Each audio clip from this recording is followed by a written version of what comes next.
Okay, we're live. Thank you. This is a meeting of the Subcommittee on Government Operations of the Health and Government Operations Committee.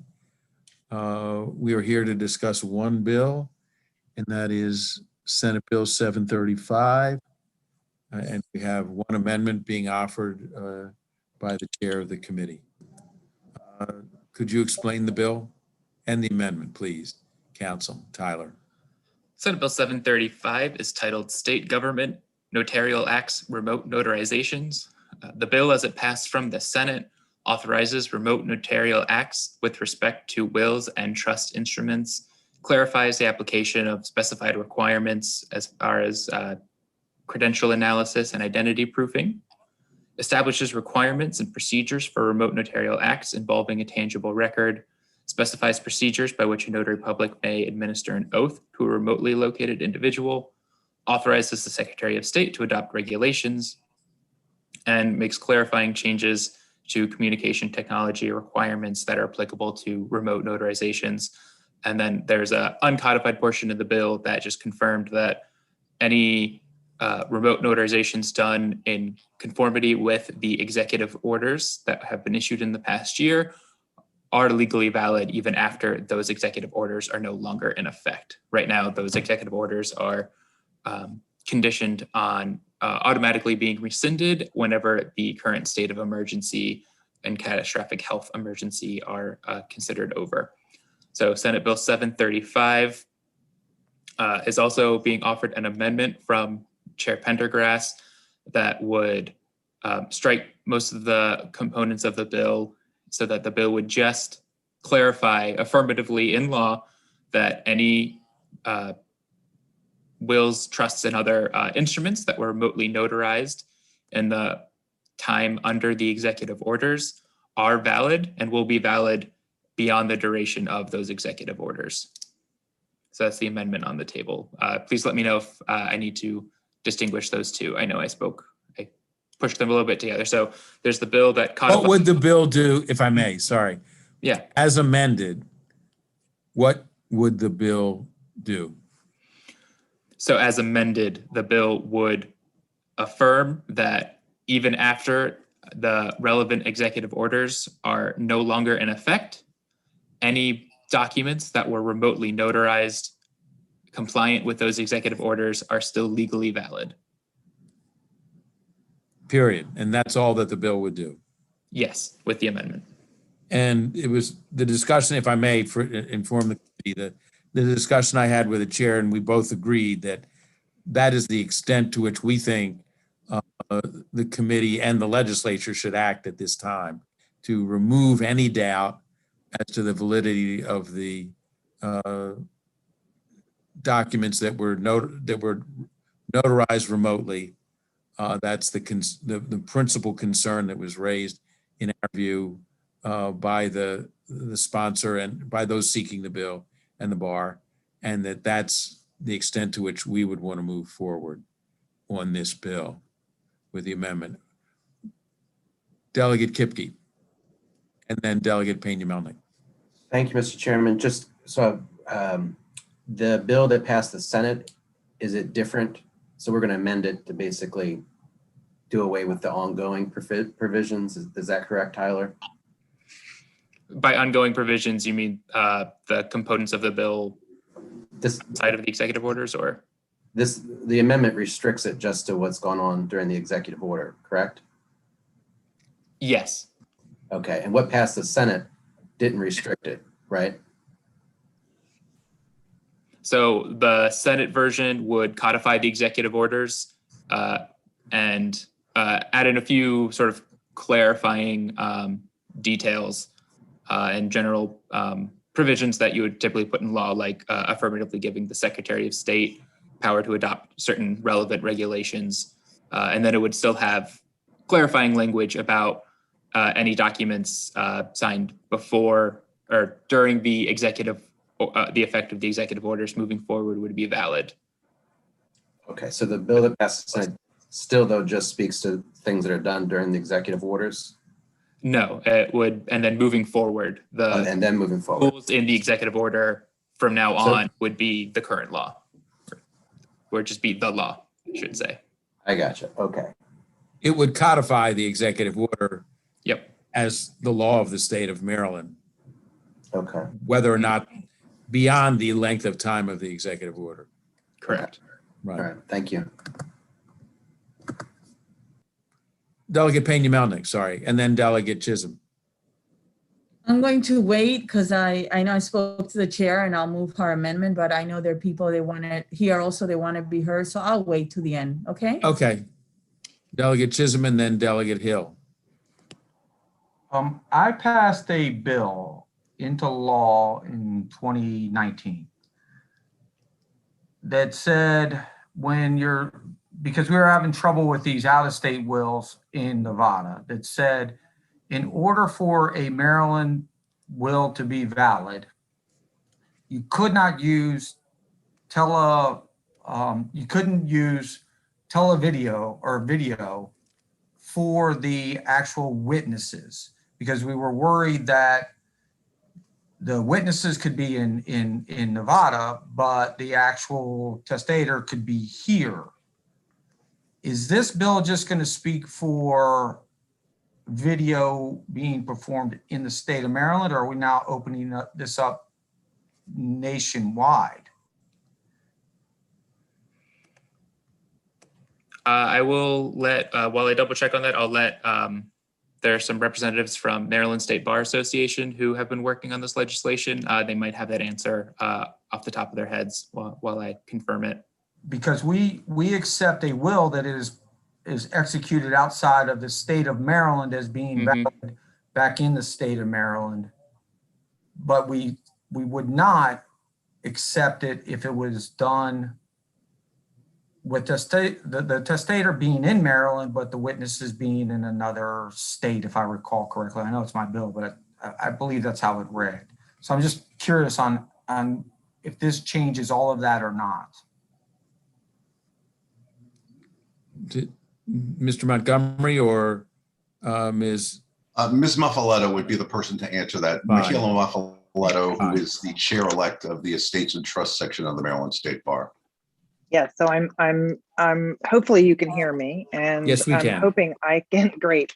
I'm hoping I can answer that. So first of all, the amendment to Senate Bill 735 focuses on the language in the executive orders. And so I was trying to find a copy or my copy of the executive order so I could refer back to the exact language.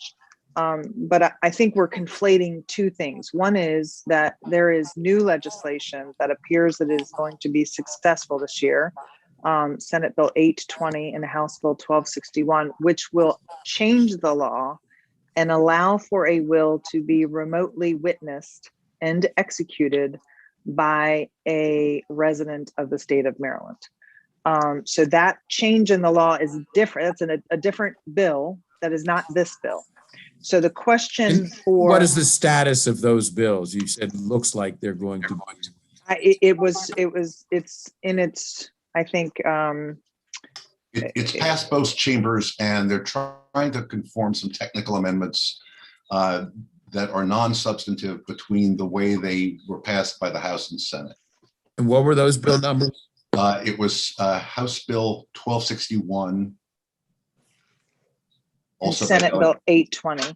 Senate Bill 820, also by Senator West. Okay. Sorry, Michaela. That's okay. I'm still trying to put my finger on the executive order. So it might just be easier if I look it up on the internet real quick. But the bills were sort of unofficial companion bills that dealt with the two executive orders.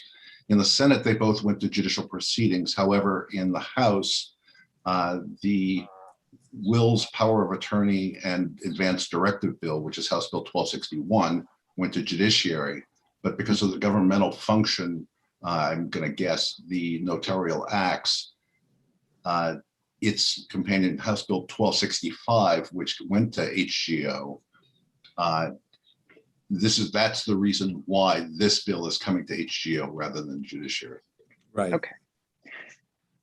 and I was able to successfully pull up the executive order. So the executive order certainly governs notaries licensed in the state of Maryland. So I think that answers the question, that it would pertain to Maryland notaries notarizing wills under this companion legislation that are executed by Maryland residents. And I can confirm that understanding using the language from the executive order as Michaela did. It does specifically refer to notaries public located in Maryland may perform a notarial act using communication technology for a remotely located individual. So I don't think the specifics of the individual are provided for in this bill, either as amended or as it stands in the Senate. But the notaries have to be in Maryland. Perfect. Thank you, Mr. Chair. Are you done, Delegate Chisholm? Yes, thank you. Thank you. Sorry. Delegate Hill. Thank you, Mr. Chairman. So my understanding is that what the chairman of the committee is suggesting is that we only deal with that component of the bill that is absolutely necessary to be sure that documents executed or instruments executed under the executive order do not stand in question of their validity when the executive order expires. And I am presuming that the chair doesn't feel that we want to take on the other elements, number one, because there is other legislation that's moving, and number two, because we would need to do the feeling is we would need to do a deeper dive to make sure that the executive orders are indeed things that we would want to continue. And this did not really give us an opportunity to evaluate the effectiveness for long-term solutions. So my question for Mr. Montgomery is, by limiting the scope of this piece of legislation, which you've referred to as companion legislation, to that which is most essential, that instruments do not become invalid once the executive order expires, is there any essential piece of the bill as it left the Senate that you feel is placed in jeopardy? I would defer to Michaela on that, but I Okay, think the way that the bills have been amended is such that they've created a greater dependency upon each other than as introduced. Okay, Ms. Muffaletto? When you say the bills, I'm sorry, if I may, you mean HB 1261 and this bill? Correct. Okay. Correct. So, Ms. Muffaletto, the effect of our limiting the scope of this bill on what you all had hoped to achieve and what you think will occur if we amend this bill this way? So the amendment, the chair's amendment, by limiting it really to just ratifying remote notarizations that are done under the executive order, it depends on your position on whether the governor needs things done under his executive order to be ratified. Quite frankly, the provision in the very first part of 18.214, which is on page 214, that would remove the restriction for wills and trusts. Without that component in Senate Bill 735, you've essentially tied our hands with Senate Bill 820 and made that companion legislation, which is a tremendous feat to be passed in the middle of this COVID-19 pandemic. You've essentially made it unworkable. And so with all due respect, this bill has been vetted by a whole lot of people who are very involved in what is needed for the people of Maryland. And by allowing wills to be signed remotely and executed remotely under Senate Bill 820, which is a dramatic and wonderful change in the law, but not allowing them to be notarized remotely because it hasn't been vetted by this committee, you're doing a disservice. And I mean that with all due respect, but I have spent months on this legislation. Okay, let me just point out that I think, and I can't speak for the chair, but I will say that in the bill hearing, the bill sponsor presented that the most important part of this bill was that, and I had never heard of this before, was that things that were done under the executive order would somehow be questioned in court as not being valid. And I think that that folks in the committee heard that. It sounds like from what you're saying, and because it seemed a little silly to me that something would be valid, and then because the rules changed suddenly, that would be questioned. But that's how it was presented. And what you're saying is that this piece is needed. So in essence, the work that you all have done is to introduce a piece of legislation to see to it that the executive order is continued. Those aspects that you felt were most important are continued beyond the state of emergency. And that's what this bill was intended to do. Is that correct? That is absolutely correct. Thank you. Thank you. But I'm at a loss. Why does in effect, removing the doubt that, and it's my memory, my recollection is the same as that of Delegate Hill, that it was the sponsor who raised this issue. Okay, he raised the issue in his testimony that we needed to remove any doubt as to the validity of documents that were executed under the aegis of the emergency, the executive order per the emergency situation. Okay. What effect, why would being silent on everything else have any effect on the other bills, Senate Bill 820 and House Bill 1261? Why don't they stand on their own?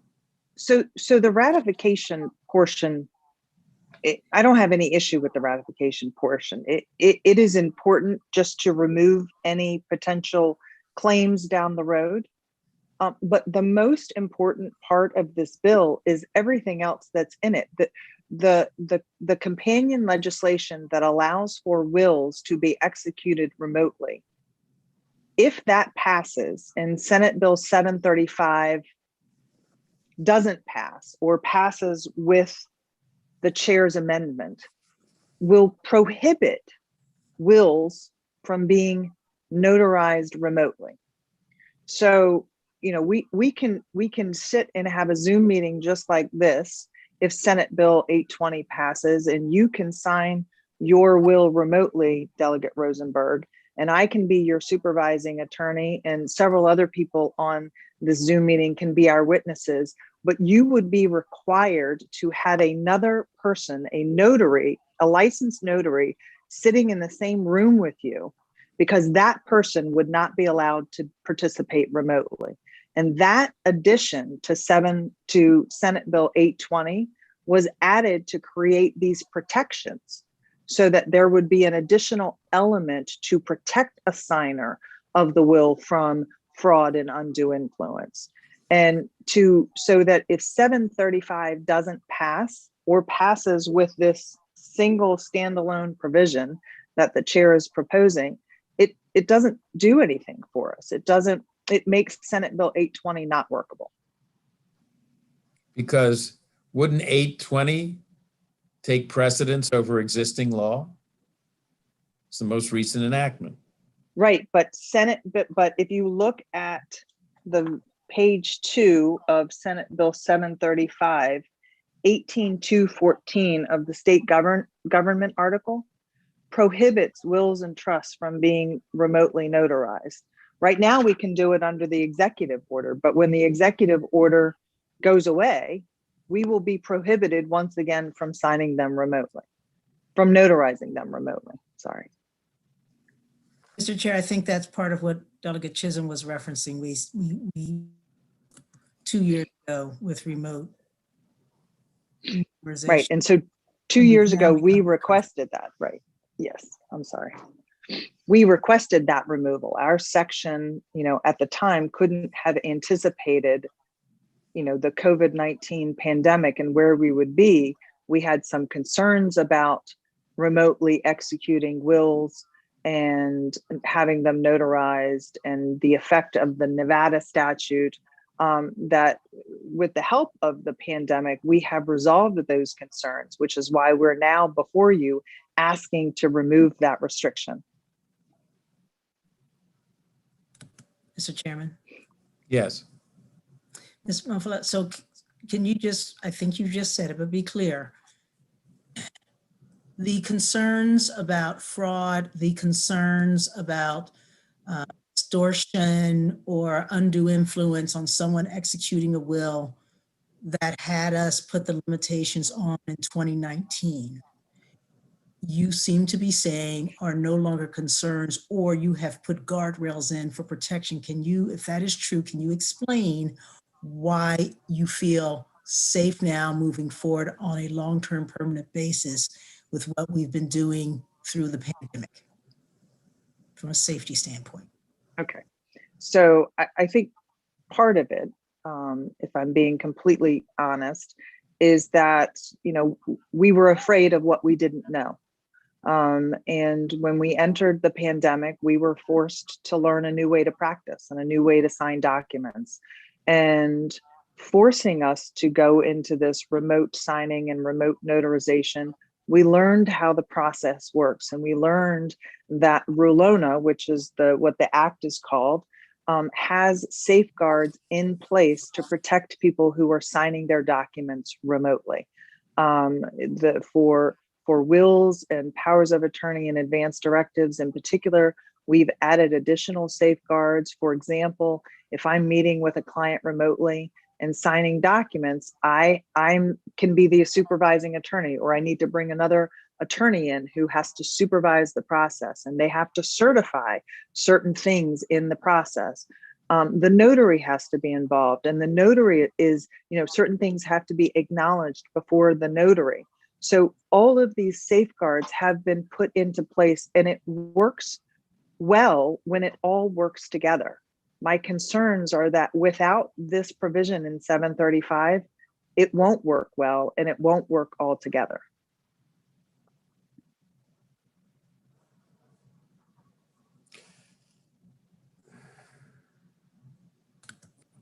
Mr. Chairman?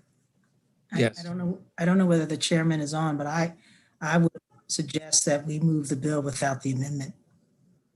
I make a I'm motion. going to that hold we the move bill. without I'm going to hold the amendment. bill. I'm going to hold the bill. And we're not going to vote at this time. Can I ask a question? Sure. Okay, I know that the chair has an amendment, and is it my understanding to Ms. Is it Mufeleto? Yes, and that you'd rather not have a bill pass if it's going to have that amendment. Is that fair to say? The way with the amendment, I mean. To me, it's one and the same. With the amendment, or, you know, holding the bill and not voting on it altogether, they have the same effect to me. You know, without the provision on the top of page 2 on 18.214, the change that removes the restriction, without that as part of the bill, it's of no consequence, and we will be back next year and the year after that until we can get this through. So I have if I may, a suggestion, Mr. Chair, that in the interim, is it possible, if it's not going to move, is it possible to put together a work group in the interim when people were with members from ACO that can work on this with you in the interim? Will you be open to that? Are you Right now, asking the me? bill is being, yes, right now the bill is being held. But in the interim, do you welcome members of this committee and some members of your, you know, bar on working on the issue? Well, first of all, I don't ever turn down a work group. I'm happy to work with anybody to come up with a result that makes sense. But this will create a gap in the law. We will have, you know, 820 will pass, and it will require a notary in 735 if it's held and not voted on will prohibit the same document from being remotely notarized. So while the work group is working through whatever it's working through, there will be a gap in the law. So I would really ask the chair There's to a reconsider. conflict. There's a Yeah, conflict. I would Well- ask the chair to reconsider. Well, I would say that here's the thing. If you hold this bill or the bill fails in this committee, you will have not just killed the bill that's in your committee, you will have functionally killed another bill that's come out of 2 other committees. Mr. Chairman and Madam Vice Chair. Yes. I don't have any other questions. I know the chairman is holding it in to regroup. Delegate Hill. Thank you. So as the chair's leadership on the committee regroup, a work group is always good, but it sounds like this is an education issue that they've already worked out what needs to be done. And we seem to be lacking the knowledge, why this is not the concern that it was 2 years ago. So I'm not sure that it's a work group issue so much as our asking the right questions and getting to a position of comfort. And I don't know, it's going to be held. I understand that, Mr. Chair, but I would hope that unless we're saying that we don't believe that wills should be processed remotely, and we need to learn more about why we're comfortable with that. The other question, I guess, Ms. Muffaletta, you said it's useless. Now, my understanding is that with the other bill going through, that the lawyers can be remote. If this bill were not to pass, the lawyers would be able to be remote in executing their part, but it's the notary that would have to be on site. And so a notary would have to go to the home of the person or the nursing home or wherever that person is that doesn't allow them. So it's not that it would really make the other bill totally null and void. It would make it more difficult to execute because while the attorneys could be remote, the notary could not. Am I wrong about that? The notary could do it in person, correct? But again, I do think it defeats the whole remote execution part of the process. The other documents that are typically, wills are usually not standalone documents. When we meet with clients, we're usually signing multiple documents. All those other documents, are permitted to be remotely notarized. So it would just be the will that would have to be, signed, in some, form in person. And often the attorney who's the certifier is also the notary as well. So the burden, is on the client. It's a burden on the, Wouldn't the effect, if this bill were not to pass in the amended form, and therefore either if it passed the amended form or not at all, would the one option still avail? The option would still be available of the status quo ante, that is, to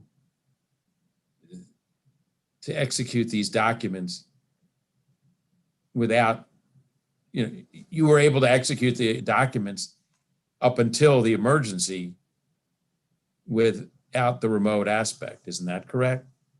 You would be restoring the pre-emergency status. Isn't that correct? right, except for we now have a companion bill that is going to expand it. But that is an option. That is not the only way in which it can be done. No, you can still do it what I've been calling the good old fashioned way where Correct. you all sit in a room. Right. But we have a lot of clients that, they're in a facility and, they're housebound and they can't get out and they can't go to a place where they need a notary. Notaries are reluctant to go into, hospitals and assisted living centers, into people's homes. So usually those people have to get up and go somewhere where their document can be notarized. Delegate Zaliga. Thank You have a you. That was the point I was going to make. As a former notary, I just gave my notary up in January. but I'd been a notary, gosh, John Pica, Senator John Pica gave me my original notary commission. So it's been many, many years ago. You know, I think that going back to the good old days is not the good old days. And, you know, my father is in a nursing home and I cannot get in to see my father. So my mother cannot get in to see my father. If he needed his will changed for some reason, I don't know how we would get that done. So, you know, I You think, wouldn't. well, you wouldn't get it done. Right. And Ms. Muppaletta, don't notaries get $4 to notarize something? Is that there's a limit on how much you Yeah, can charge? Yes, there is a limit. Most notaries, you know, we don't, you know, to charge a client $4 is silly. Yeah, but yeah, exactly. But now you're going to have to find someone for $4 to go to, you know, I don't know why we're going back to the bad old days. So, you know, I think, sure, under COVID, you know, it's revealed some shortcomings and some modernizations that I believe are overdue. So I think you have to think about our folks in nursing homes that really have limited, and certainly the emergency, you know, is going to carry forward for a certain amount of time, but you don't know how long. When it's lifted, people will be comfortable with strangers in their house that they don't know at all. So, or at their nursing home or facility. So that would be my comments. Delegate Young and then Delegate Kipke. Actually, my concern was just raised by the past two speakers, only I would add to nursing homes, assisted living facilities. They're under the same restrictions. Many residents can't get out except for medical appointments. And if they can have visitors, it might only be one person who's next of kin. For the past year, they've been living under an inordinate amount of stress, fear, loneliness, isolation. And if now they have the added limitation of not being able to update or change their will, I think we do them a real disservice by not addressing that. Delegate Kipke. Thank you, Mr. Chairman. I was just going to say, we took the risk of allowing restaurants to have cocktails to go, and we just passed a law to extend that for 2 years with a sunset. And, you know, it seems strange to me that we're going to legalize cocktails to go, but we can't legalize remote notary going forward. So, I just would like to communicate to you that I'm supportive of the bill. And I don't see the drawback to it. I know there's a chairman's meeting later, and maybe we can have that talk there. Thank you. All right, well, we will adjourn at this time, and we're obviously subject to being resuming this conversation. Thank you very much. Thank you. Thank you, Mr. Chairman. Thank